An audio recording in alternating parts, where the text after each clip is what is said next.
A paz do Senhor Jesus Cristo, queridos irmãos. Vamos continuar com o tema intenção impura. Vamos crescendo, meus irmãos. Vamos avançando e a palavra de Deus e a unção, essa atmosfera, vai nos dando cada vez mais restauração e nós vamos frutificando para a glória do Senhor. Aqui em Lucas capítulo 23, olha só, a partir do versículo 39 até o 42 diz assim: E um dos malfeitores que estavam pendurados blasfemava dele, dizendo: Se tu és o Cristo, salva-te a ti mesmo e a nós. Respondendo, porém, o outro repreendia-o, dizendo: Tu nem ainda temes a Deus, estando na mesma condenação? E nós, na verdade, com justiça, porque recebemos o que nossos feitos mereciam, mas este nenhum mal fez. E disse a Jesus: Senhor, lembra-te de mim quando entrares no teu reino? E disse-lhe Jesus: Em verdade te digo que hoje estarás comigo no paraíso. Amados, a Bíblia diz em Gênesis capítulo 6, versículo 5, que antes de Deus destruir a terra toda e só salvar a família de Noé, capítulo 6, versículo 5 de Gênesis, que a mentalidade do homem, as suas imaginações eram completamente corrompidas o tempo todo. A Bíblia diz que, como foi nos tempos de Noé, assim será na vinda do Filho do Homem. O homem evoluiu muito, mas não a nível de alma, tá? Meus amados, Romanos 7,18 diz: Em minha carne não habita bem algum, né? Então nós podemos ver, preciosos irmãos, que a alma do homem, de Isaías capítulo 1, está cheio de feridas da cabeça aos pés. Nós sabemos que nós estamos dentro de um processo maravilhoso, porque entregamos o nosso coração para Jesus. E agora, veja só, a única intenção boa que este homem teve, desde o berço até aquele momento, foi se arrepender e crer em Cristo. Não havia neste homem uma intenção pura até ali. O único ato agradável a Deus foi se arrepender, se converter, crer em Jesus. Foi através dessa entrega inicial que ele pôde ser salvo, que ele pôde ser alcançado pela graça. O arrependimento e a fé. Não havia nada de bom neste homem. As suas intenções eram como de qualquer outra carne. Vaidade. A carne do homem pesada na balança é mais leve que a vaidade. Mas este homem, ele se arrependeu e creu. Assim ele foi salvo. É claro que, se descesse da cruz, entraria num processo de santificação, aonde o Senhor iria animá-lo a buscar a palavra, a oração, E então, comunhão com os irmãos, batismo nas águas, ceia do Senhor. Esse homem ia se fortalecendo, percebendo cada vez mais o amor de Deus. 1 João 4,18 diz que o perfeito amor de Deus vai lançando fora todo o medo.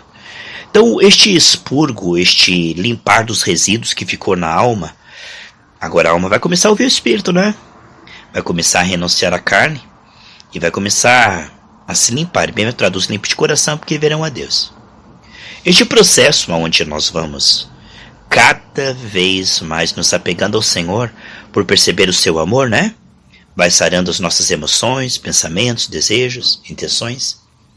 Esse trabalhar da graça através da santificação não só nos mantém salvos, como nos faz ser cada vez mais livres, onde a Bíblia diz, lá em 2 Coríntios 3, 16 e 18, que é onde está o Espírito, ali é a liberdade, Quando um se converte ao Senhor, o véu é retirado.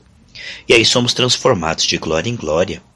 Essa transladação de níveis de liberdade que o Senhor tem em nós e através de nós. Rios fluirão do nosso ventre, Essa comunhão com o Senhor vai nos libertando, de maneira que cada vez mais o Senhor consegue nos tornar abençoáveis e cada vez mais Ele consegue nos tornar canal de bênçãos. Nós vamos aprendendo a se mover de acordo com o que Ele escreveu no Salmo 139, todos os dias foram escritos. Jesus disse: Eu não falo nada a não ser aquilo que eu ouço, eu não faço nada a não ser aquilo que eu vejo. Quer dizer, o cronograma de Deus era revelado ao Senhor Jesus. À medida que nós vamos andando no Espírito, nós vamos então aceitando a agenda de Deus. Olha, queridos, está oculto. aqueles que estão na carne, vivem uma vida autodestrutiva, né? O beco sem saída de escolhas e palavras que são contrárias e que nos colocam contra Deus. Mas à medida em que o Espírito Santo vai nos, né, libertando de dentro para fora, nós vamos nos tornando cada vez mais sensíveis, acessíveis, ensináveis, e vamos conseguindo compreender os planos de Deus e aceitá-lo. Não totalmente, mas cada passo, entende? O Senhor vai nos guiando, como ele diz que nos guiaria em toda a verdade, não é? João 16, 13 e 14. Esse trabalhar do Senhor de nos mostrar que a administração dele é confiável, onipotente, e de que a administração dele tem um caminho incompreensível. Veja por que caminho Deus guiou José no Egito. Olha a administração de Deus para colocá-lo como governador do mundo todo. Ele foi provado pelo tempo, trabalhado no caráter, olha, muitas coisas. Ele nunca duvidou. José tinha tudo para duvidar de que Deus estava com ele, de que a administração de Deus era boa. Que estratégia é essa, Deus? Que eu sou fiel a ti e sou jogado na prisão, né? Então, essa operação de Deus incompreensível, nós não temos que entender tudo, nós temos que confiar, né? E esta confiança e este andar com Deus é como você andar de carro na rua. Não, você não vai ver na placa daqui a 15 km dobra à esquerda, né? Não. A placa, ela vai te mostrar a próxima rua. Então você vai seguindo as placas. É um caminhar com Deus, sabe? A placa, ela mostra a esquina. Depois a outra esquina. Eu digo dentro da cidade, né? Porque muitas vezes na autoestrada eles mostram quilômetros à frente. Mas estou falando que o andar com Deus não é assim. Às vezes Deus pode revelar o futuro. Aqui e ali um glimpse, né? Ali um flash. Mas não, Deus não. Paulo diz, olha, estou indo, não sei de nada, a não sei que Deus está comigo, né?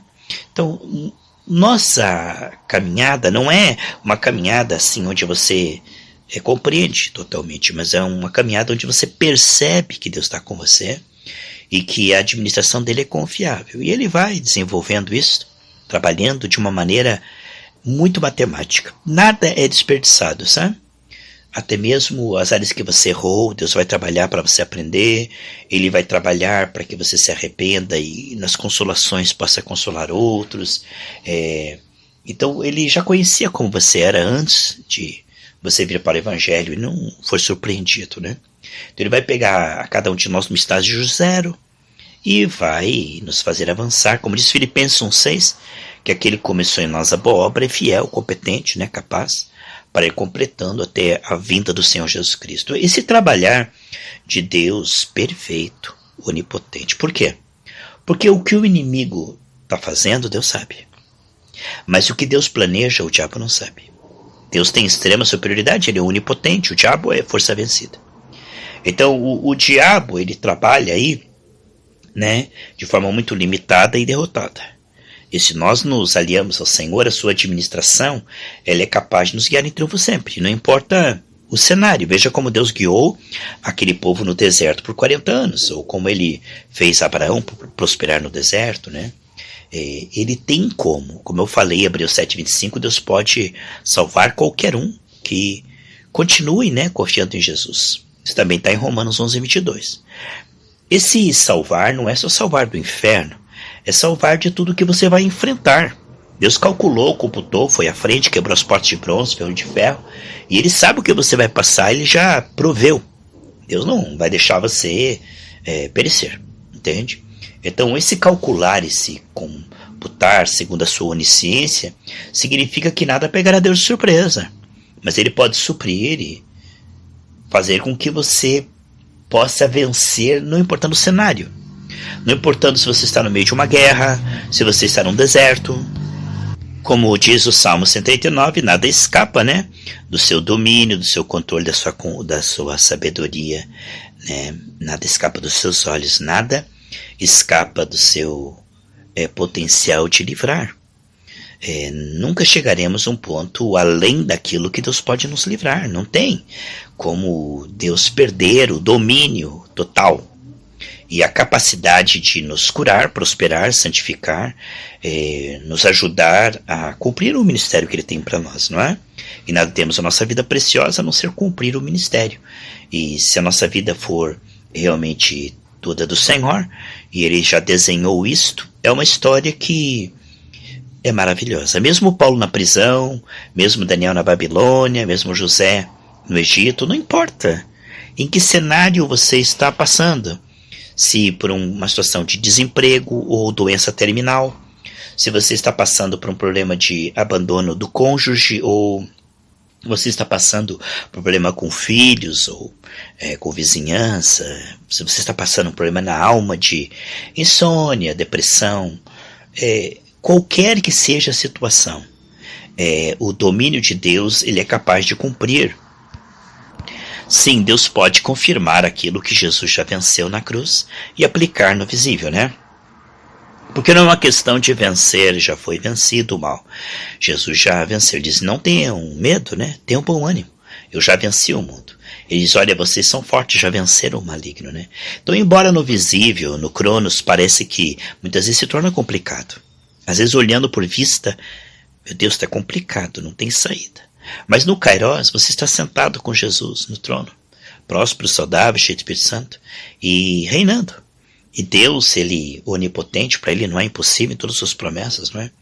Ele tem como fazer com que aquilo que Jesus venceu seja a sua vitória. Então nós não temos que vencer, nós só temos que declarar profeticamente, de forma perseverante, a vitória de Jesus na cruz do Calvário. Você sabe que Jesus já venceu a doença, a dívida, o pecado, já venceu os demônios, toda a força das trevas é força vencida, né? Defeated foe. Então nós sabemos que estamos aqui num processo onde aquilo que você está passando, você já venceu. Jeremias 29:11 diz que no final você vence. Como é que é isso? Se você ler a história de Moisés 1000 vezes, não vai estar diferente. Não tem uma vez que você vai comprar uma Bíblia em qualquer lugar, em qualquer tradução, em que Faraó vence Moisés. Não existe isso. Não existe 0,00001%. Essa história já está terminada. Moisés realmente tirou o povo do Egito. Não tem como mudar isso. Isso já terminou. E a tua história também. Você já venceu. Entende? Você pode estar passando. Vamos dar um exemplo que nós viajássemos na máquina do tempo, aonde Moisés estava lá enfrentando o Faraó e ele ali passando aquela luta. Você dizia, Moisés, eu já li tua história. Lá no final você já venceu. Entende? É só uma questão de perseverança, tá, Moisés? Confia no Senhor porque Ele já te deu vitória. Moisés podia dizer, mas como deu vitória se Faraó está endurecendo e tal? Tá? Quem está no meio da história não parece diferente, mas você conhece o final. Assim, você já foi curado. Entende? A Bíblia diz que pelas suas pisaduras você foi sarado. Então não é que você talvez será curado, provavelmente será curado, dificilmente será curado, há uma probabilidade de ser curado. Não, você já foi curado. Se você perseverar na fé, Deus não vai te curar, Ele já te curou. Ele não vai te prosperar, Ele já te deu as riquezas das nações e o dom de adquirir riquezas, e como diz 2 Coríntios 9:8, que Ele suprirá sempre, de forma transbordante, para toda boa obra. Quer dizer, temos que ter uma mentalidade bíblica e esperar de Deus só o que está escrito. Deus tem prazer na nossa prosperidade, Salmo 35:27, né? Marcos 1, 40 e 41 diz que Ele ama nos curar, Ele quer nos curar, pode nos curar. E também a Bíblia diz, sejam cheios do Espírito, né? Se encham do Espírito, não se embriaguem com as coisas deste mundo, com o pecado, com o mundanismo, né? Então, esse coração temente, arrependido, que segue com o Senhor, ele vai dando cada vez mais liberdade, porque a agenda de Deus, não é? O cronograma de Deus, sabe, o mover soberano de Deus, aquilo que Deus escreveu no Salmo 139. Quando Ele escreveu você, Ele não escreveu nenhum fracasso, entende? Quando Ele escreveu a tua história, Ele te guia em triunfo sempre. Então, por isso que tem os versículos finais, por causa da carne. Sonda, meu Deus, vê se há em mim algum caminho mau. Então você está avançando e se humilhando, se entregando. E o Espírito Santo vai produzindo novos níveis de arrependimento, de fé, né? Novos níveis de adoração, de misericórdia. Então, aquela liberdade inicial, né, que havia somente pelo sangue. Lá em Romanos 3,27 diz que aquele que não cumpre toda a lei, mas crê naquele que cumpriu. E Romanos 4,5 também fala que Deus chama de santo aquele que ele está santificando, aquele que era injusto, né, que se arrependeu. É isso que aconteceu. O ladrão da cruz, ele começou com uma intenção impura, sim, porque a sua alma estava suja como de todo homem, né? Todos pecaram e carecem da glória de Deus. Mas no momento em que ele se voltou para Cristo, se arrependeu e creu, ali começou um processo de restauração para uma intenção cada vez mais pura. Eu creio que você que está seguindo essa série está sendo restaurado, viu? E continuar se humilhando, continuar se entregando a Deus dia a dia, meditando na palavra, né? Estando junto com pessoas cheias do Espírito Santo, também repartindo o pão com os perdidos, né? Estando dia a dia, meus queridos. Andando com o Senhor segundo a sua condição atual e sendo trasladado para níveis, né? Como diz Provérbios 4,18, que é de glória em glória. Eu quero louvar a tua vida, né? Louvar o Espírito Santo na tua vida. Louvar a Deus pela tua vida, viu? Que tem meditado na palavra, se humilhado, se arrependido, viu? Eu quero louvar a Deus porque você tem perseverado na doutrina, né? Paulo dizendo, Timóteo, cuida da tua alma e da doutrina. Fazendo assim, te salvarás tanto a ti como aqueles que te ouvem, porque serão guiados corretamente. Porque se o cego guiar um cego, ambos cairão na cova. Hoje, pregadores que não pregam arrependimento, a santificação, pregadores da porta larga, do evangelho mundano, do oba-oba, né? Do evangelho de uma graça que é desculpa para o pecado. O evangelho de atividades humanas, de comércio, gospel, né? Entretenimento, né? Este evangelho que não salva, porque não é o evangelho. Paulo dizendo em Gálatas capítulo 1 que se alguém vier a pregar o teu evangelho, né? Não for o evangelho da graça, é amaldiçoado. Então há muitos, abre aspas, evangelhos, né? Fecha aspas. Mas na verdade o evangelho genuíno de arrependimento, santificação, temor, consagração, renúncia, boas obras, né? Este evangelho da porta estreita que nós amamos. O evangelho de Pedro, Paulo e João. Este evangelho que temos eu, pastor Riclave, missionária Márcia, pregado. E vamos continuar, queridos, vamos na simplicidade, porque Deus vai trazer pessoas que querem esse evangelho, que amam esse evangelho, que não querem um evangelho genérico, um evangelho que alisa a carne, que diz para o pecado que pode continuar, que diz para aquele que está indo para o inferno, tá tudo bem, não dá nada. Não, nós vamos pregar a verdade, porque nós amamos as almas e queremos que elas vão para o céu. E sem santificação, né, queridos irmãos? Ninguém verá o Senhor. Então, estamos aí. Nós estamos crendo na administração de Deus, que é competente, e todas as nossas falhas, imperfeições, tudo isso é responsabilidade do Espírito Santo, viu, querido? Não tente entender, nem melhorar-se a si mesmo, jamais. Sabe, não é da tua alçada, tá bom? Nem é para você se sondar, é para pedir para o Senhor sondar, tá bom? Nem tentar melhorar-se naquilo que você descobre. Você diz, Senhor, me ajude a me arrepender. Não tente se arrepender. Não tente crer, não se esforce para ser melhor cristão. Diga, Senhor, me converte, me transforma. Continue orando, jejuando, se humilhando, buscando a Deus de madrugada, sabe? Continue se entregando. Quem vai inclinar o seu coração é Deus. Quem vai transformar e santificar é Ele. Você não pode mudar um fio de cabelo, entendeu? Mas você pode continuar entregando o seu coração dia a dia, querer mudar. Isso é maravilhoso, irmãos. Então, diga, Senhor, me ajude a me entregar hoje no nível mais profundo, né? Me ajude a me arrepender, eu crer, eu confiar, né? Perdoa toda a minha incredulidade. Perdoa, Senhor, todo lixo que eu não estou percebendo, sentimento, pensamento, desejo, erro, equívoco, omissão, né? Perdoa toda teimosia, carnalidade, mundanismo. Vai se humilhando, meu irmão. E vai se entregando, e Deus vai trabalhando em cima dessa entrega e produzindo mais entendimento, para que você consiga se entregar com mais entendimento. Entende como é? É como se a sua entrega te preparasse para uma entrega mais profunda. Como Deus é lindo, né? Ele aceita a sua entrega. Veja que ele aceitou a entrega do ladrão na cruz. Ele aceitou e o salvou. Mas se ele continuasse se entregando, Deus ia produzir níveis de liberdade. Então lá em Êxodo 33, né? Moisés diz, Senhor, se eu tenho achado graça, se revela para mim, para que eu ache mais graça. Então Deus dá maior graça aos humildes, né, queridos? Vamos lá, vamos continuar, porque Deus nos aceitou em Cristo. Agora Ele quer nos santificar no Espírito. E eu estou feliz de você estar motivado, acompanhando essa série comigo. Eu creio que nós estamos numa atmosfera, o Espírito Santo está trabalhando, e vamos sair dessa série muito mais acessíveis ao Senhor.